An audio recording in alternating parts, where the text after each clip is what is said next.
आज का जो हमारा टॉपिक रहने वाला है वह क्या रहेगा, राष्ट्रपति। तो देखो राष्ट्रपति, ठीक है। राष्ट्रपति का सबसे पहले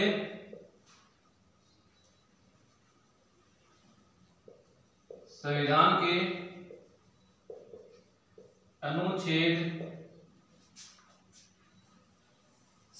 के अनुच्छेद 52 में, कितने में, 52 में राष्ट्रपति पद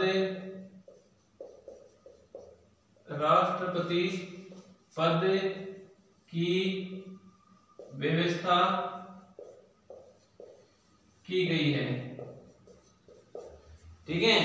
यानी कि भारत के संविधान के अनुच्छेद 52 में यह वर्णन है कि भारत में एक राष्ट्रपति होगा, ठीक है।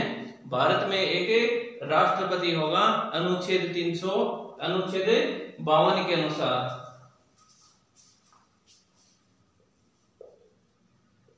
अनुच्छेद 53 के अनुसार कार्यपालिका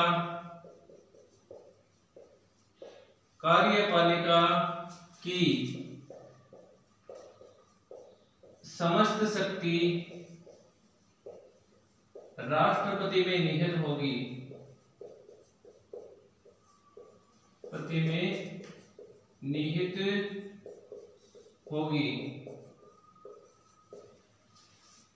अनुच्छेद 53 के अनुसार कार्यपालिका की संपूर्ण शक्तियां राष्ट्रपति में निहित होती हैं, ठीक है। कार्यपालिका का संवैधानिक प्रधान राष्ट्रपति होता है।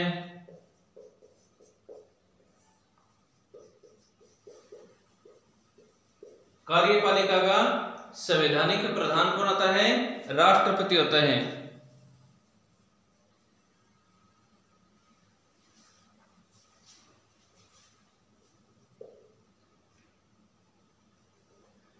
कार्यपालिका का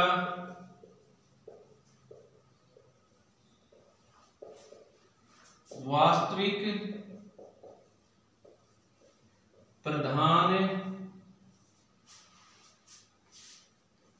प्रधानमंत्री तथा मंत्रिपरिषद होती है, ठीक है। प्रधानमंत्री या मंत्रिपरिषद होती है।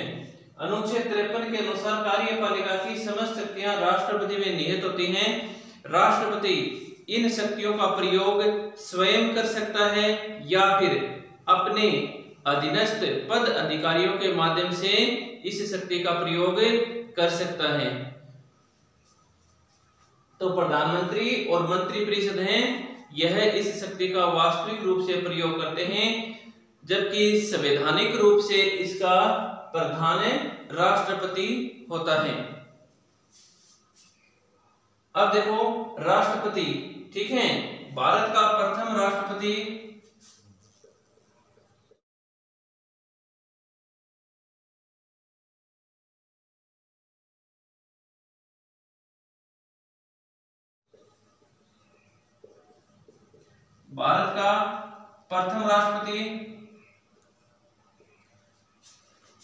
डॉक्टर राजेंद्र प्रसाद,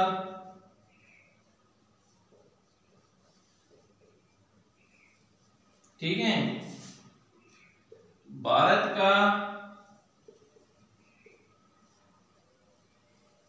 की प्रथम महिला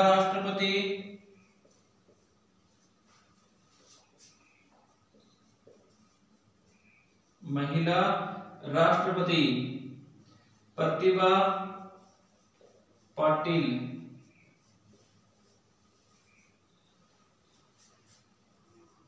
वर्तमान भारत का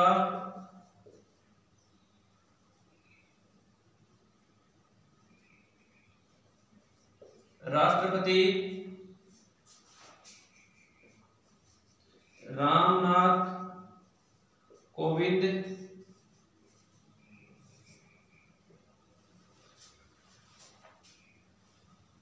ठीक है। अब यदि भारत का राष्ट्रपति बनने के लिए क्या क्या योग्यताएं होनी चाहिए, अर्थात भारत के राष्ट्रपति बनने के लिए कौन कौन सी योग्यताएं होनी चाहिए, तो देखो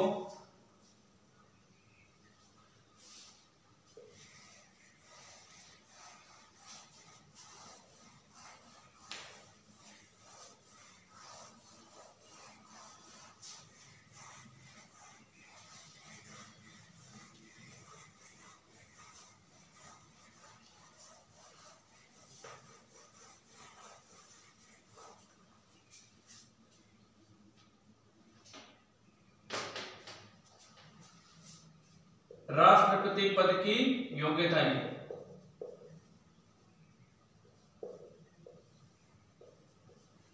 पद की योग्यताएं,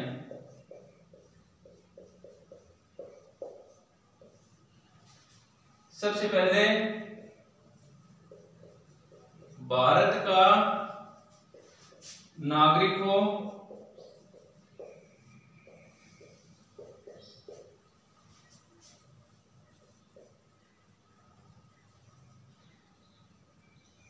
उसकी आयु 35 वर्ष से अधिक हो,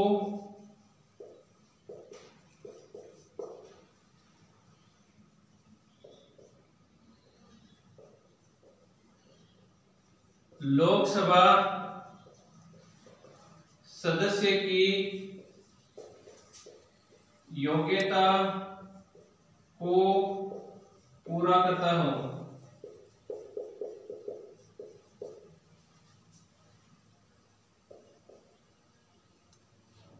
संसद तथा विधान मंडल का सदस्य नहीं हो,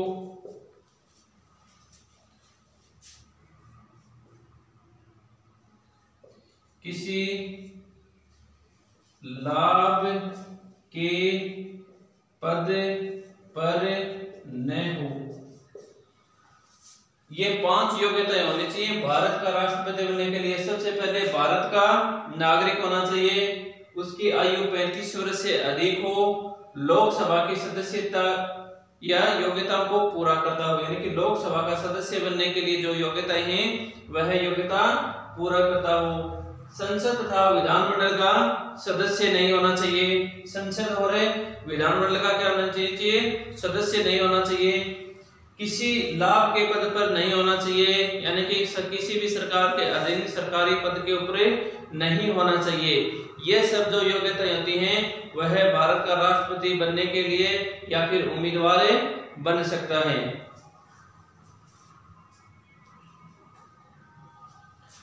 अब आते हैं कि राष्ट्रपति का निर्वाचन।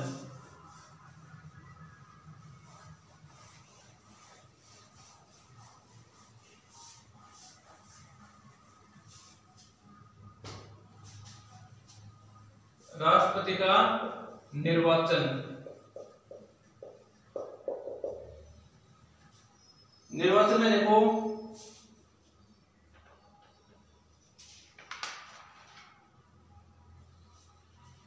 भारत के सबसे पहले भारत के राष्ट्रपति का चुनाव अप्रत्यक्ष रूप से होता है। ठीक है, भारत के राष्ट्रपति का चुनाव अप्रत्यक्ष रूप से होता है, अर्थात जनता द्वारा चुने हुए जो प्रतिनिधि होते हैं उनके माध्यम से ही राष्ट्रपति का चुनाव होता है। ठीक है, राष्ट्रपति का चुनाव एकल संक्रमणीय मत पद्धति के अनुसार होता है। ठीक है, राष्ट्रपति के चुनाव के लिए एक निर्वाचक मंडल का गठन होता है, उस निर्वाचक मंडल में संसद के दोनों सदन, राज्यों की विधान सभा के केवल निर्वाचित सदस्य, संसद के भी निर्वाचित सदस्य और विधानमंडल के भी निर्वाचित सदस्य, ठीक है। केंद्र प्रशासित प्रदेशों की विधानसभाओं के निर्वाचित सदस्य भी। अब केंद्र प्रशासित प्रदेशों में दिल्ली, पौंडीचेरी और जम्मू कश्मीर की जो विधानसभाएं हैं इनके सदस्य सम्मिलित होते हैं। 17वें संविधान संशोधन के अनुसार 17वां यानी कि 17वें संविधान संशोधन यानी कि जो 17वां संविधान संशोधन है 1992 के अनुसार केंद्र प्रशासित प्रदेशों की विधान सभाओं के सदस्यों को भाग लेने की अनुमति मिली, जिसमें पौंडीचेरी व दिल्ली 1992 से सम्मिलित हैं, जबकि जम्मू कश्मीर को वर्तमान में सम्मिलित किया गया है। तो देखो निर्वाचन, राष्ट्रपति का निर्वाचन अप्रत्यक्ष रूप से होता है, अप्रत्यक्ष रूप से होता है, ठीक है। एकल संक्रमणीय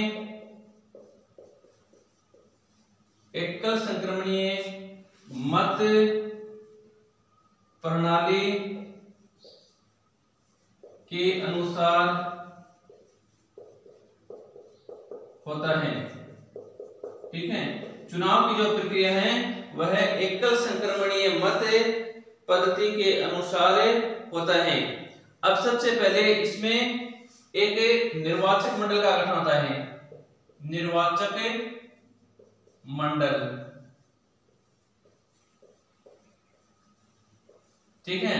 अब निर्वाचक मंडल में कौन कौन सम्मिलित होते हैं, किस किस सदन के सदस्य सम्मिलित होते हैं? संसद के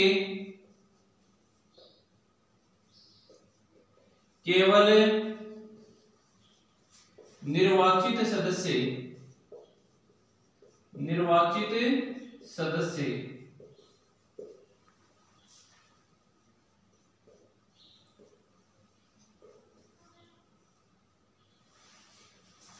संसद के निर्वाचित सदस्य राज्यों की विधानसभाओं के निर्वाचित सदस्य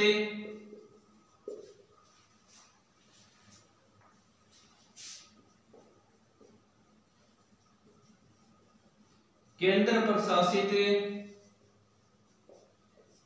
प्रशासित प्रदेशों की विधान सभा के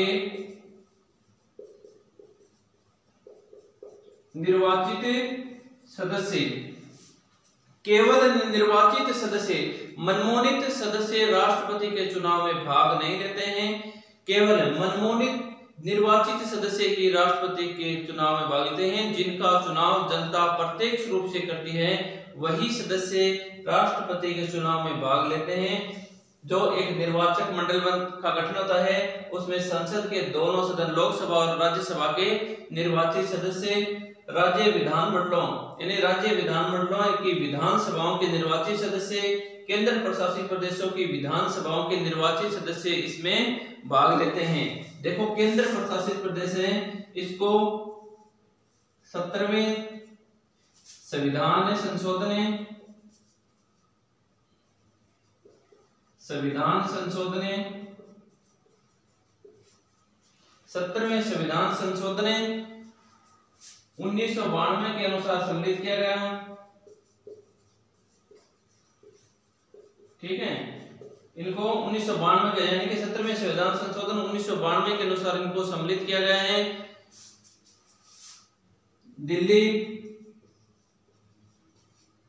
दिल्ली में विधानसभा की 70 सीटें हैं। पौंडीचेरी यहाँ पर विधानसभा की 30 सीटें हैं और जम्मू कश्मीर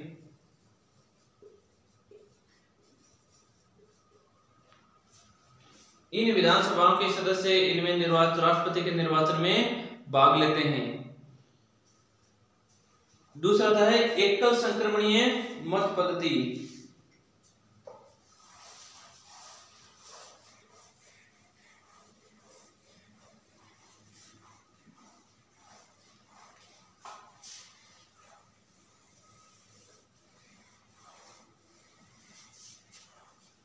दूसरी आती है एकल संक्रमणीय मत पद्धति।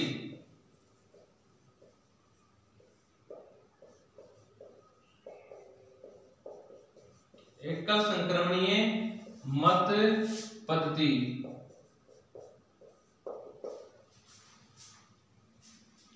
इनके अंदर सांसदों विधायकों यानी कि जो संसद के सदस्य होते हैं उनको और राज्य विधानमंडलों के सदस्य होते हैं उनको, ठीक है, एक सूत्र के माध्यम से उनके मतदानों की गणना की जाती है और उन्हीं के आधार पर एकल संक्रमणीय मत पद्धति के अनुसार इनका निर्वाचन किया जाता है। तो सबसे पहले हम वो सूत्र देखते हैं। तो देखो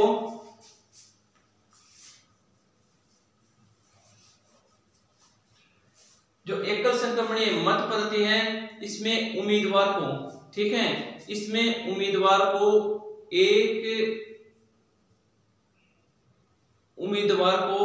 ठीक है, जो वोट दे रहा है वह जितने राष्ट्रपति खड़े हुए हैं उन सभी राष्ट्रपतियों को एक वोट के माध्यम से ही उनको वरीयता क्रम देना पड़ता है। तो देखो मान लीजिए कि राष्ट्रपति की संख्या है 5, ठीक है, उम्मीदवार कितने हैं 5।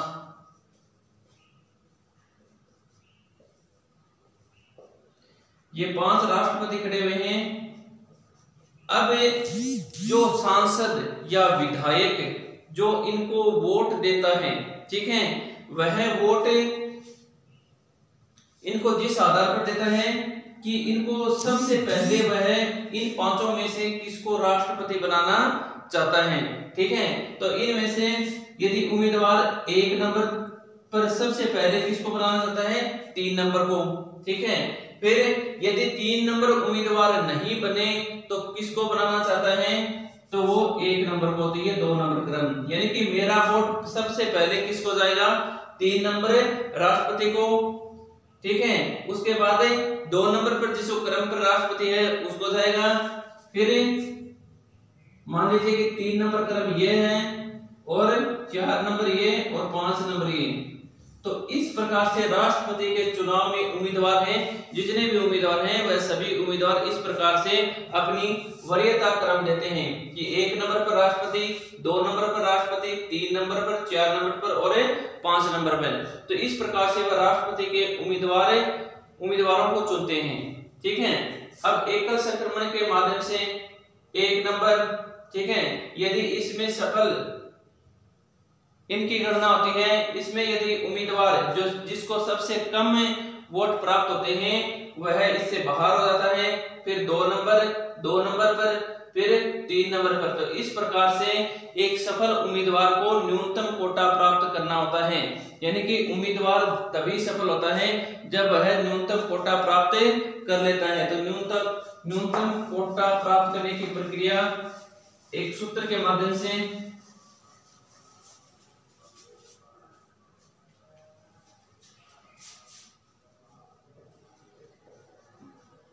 न्यूनतम कोटा दिए गए वैध मतों की संख्या, ठीक है, दिए गए वैध मतों की संख्या, बाद में निर्वाचित होने वाले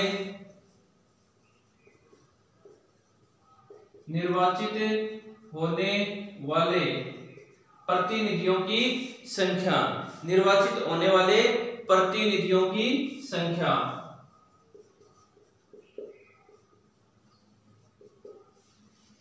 और प्रतिनिधियों की संख्या +1 और +1, इस सूत्र के माध्यम से न्यूनतम कोटा प्राप्त किया जाता है।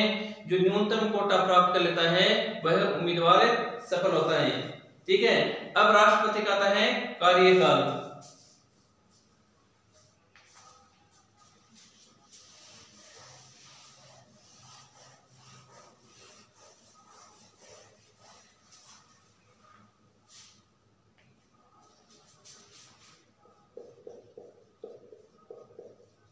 राष्ट्रपति का कार्यकाल। राष्ट्रपति का कार्यकाल पद ग्रहण करने के बाद 5 वर्ष तक होता है, यानी कि पद ग्रहण करने के बाद 5 वर्ष तक होता है। ठीक है, पद ग्रहण करने के बाद 5 वर्ष तक इसका कार्यकाल होता है। यदि राष्ट्रपति जब तक नए राष्ट्रपति का निर्वाचन नहीं होता है तब तक यह अपने पद पर बना रहता है। ठीक है, जब तक नए राष्ट्रपति का निर्वाचन नहीं होता है तब तक ये अपने पद पर बना रहता है, तब तक अपने पद पर क्या होता है, बना रहता है। इसके बाद यदि राष्ट्रपति संविधान का उल्लंघन करता है, यदि संविधान का उल्लंघन करने पर राष्ट्रपति को महाभियोग के माध्यम से हटाया जा सकता है। तो सबसे पहले राष्ट्रपति का कार्यकाल, तो कार्यकाल है 5 वर्ष पद ग्रहण करने के बाद, पद ग्रहण करने के बाद कितने वर्ष का होता है, 5 वर्ष का होता है। और जब तक नया राष्ट्रपति नहीं आता है तब तक यह अपने किस पर, पद पर बना रहता है। ठीक है, तो महाभियोग, तो महाभियोग क्या होता है, महाभियोग में जब राष्ट्रपति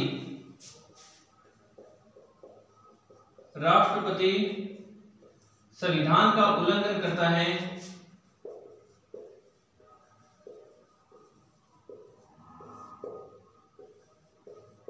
ठीक है, उल्लंघन करता है तो राष्ट्रपति के ऊपर महाभियोग लाया जा सकता है। तो महाभियोग लाने के लिए संसद के दोनों सदनों को समान शक्ति प्रदान है, संसद के दोनों सदनों को समान शक्ति प्रदान है। ठीक है, दोनों सदनों को। यदि मान लीजिए कि लोकसभा में राष्ट्रपति के प्रति महाभियोग लाया जा रहा है तो इसके 1/4 सदस्य, यानी कि लोकसभा के 1/4 सदस्यों द्वारा, ठीक है, राष्ट्रपति के ऊपर महाभियोग का प्रस्ताव लाया जाता है और वह इन सदस्यों के हस्ताक्षर के बाद, ठीक है, इस सदस्यों के हस्ताक्षर के बाद लोकसभा में 14 दिन तक उसके ऊपर विचार विमर्श किया जाता है। ठीक है, 14 दिन तक। मान लीजिए कि संसद के दोनों सदनों पर समान महाभियोग लाने को समान शक्ति प्रदान है कि राष्ट्रपति ने महाभियोग यानी कि संविधान का उल्लंघन किया है तो लोकसभा के 1/4 सदस्य, ठीक है, लिखित रूप में हस्ताक्षर करके और कहां, लोकसभा में प्रस्तुत करते हैं। अब लोकसभा में 14 दिन तक विचार विमर्श करने के बाद 2/3 तिहाई सदस्य, ठीक है, 2/3 तिहाई सदस्य, ठीक है, बहुमत पारित कर दें। ठीक है, बहुमत पारित होने के बाद, ठीक है, यह प्रस्ताव कहां जाता है, यह प्रस्ताव राज्यसभा के पास भेजा जाता है। अब राज्यसभा के सदस्य या तो स्वयं, ठीक है, राज्यसभा के जो सदन है या तो सदन स्वयं में इसकी जांच करेगा कि वास्तव में राष्ट्रपति ने संविधान का उल्लंघन किया है या नहीं किया है, या तो स्वयं कहेगा या फिर किसी कमेटी के माध्यम से राज्यसभा इसकी जांच करवाता है। जब जांच पूर्ण हो जाती है, ठीक है, जब जांच पूर्ण हो जाती है और सिद्ध हो जाता है कि राष्ट्रपति ने संविधान का उल्लंघन किया है, तो राष्ट्रपति जब संविधान का उल्लंघन किया है राज्यसभा में इस बात के ऊपर 2 2/3 सदस्यों के साथ बहुमत पारित हो जाता है। ठीक है, राज्यसभा में बहुमत पारित होने के बाद, ठीक है, जिस दिन यह बहुमत पारित होता है उसी समय से राष्ट्रपति का पद खाली समझा जाता है, रिक्त समझा जाता है, राष्ट्रपति उसी समय से हट जाता है। तो ये महाभियोग की प्रक्रिया है, यानी कि राष्ट्रपति संविधान का उल्लंघन करता है तो संसद के लोकसभा या राज्यसभा किसी भी सदन द्वारा यह महाभियोग लाया जा सकता है। महाभियोग लाने के लिए उस सदस्य के 1/4 सदस्यों द्वारा हस्ताक्षर सहित उस विचार को लोकसभा में या उस सदन में प्रस्तुत किया जाता है। प्रस्तुत करने के बाद 14 दिन तक उस पर विचार विमर्श होता है और उसके बाद 2/3 बहुमत के साथ पारित होने के बाद दूसरे सदन में भेजा जाता है। दूसरा सदन स्वयं या फिर किसी कमेटी के माध्यम से इसकी जांच करवाता है। यदि संविधान का उल्लंघन हुआ है, यह बात सिद्ध हो जाती है, तो 2/3 बहुमत पारित होने के दिन से ही राष्ट्रपति का पद क्या है, खाली समझा जाता है। ये महाभियोग की प्रक्रिया है। परंतु अभी तक भारत में किसी भी राष्ट्रपति के प्रति महाभियोग नहीं लाया गया है। तो ये था अपना राष्ट्रपति की पद की व्यवस्था और राष्ट्रपति का निर्वाचन किस प्रकार से होता है, महाभियोग के द्वारा इसको किस प्रकार से हटाया जा सकता है। ठीक है, राष्ट्रपति पद की योग्यताएं क्या होती हैं। अब हमें जो कल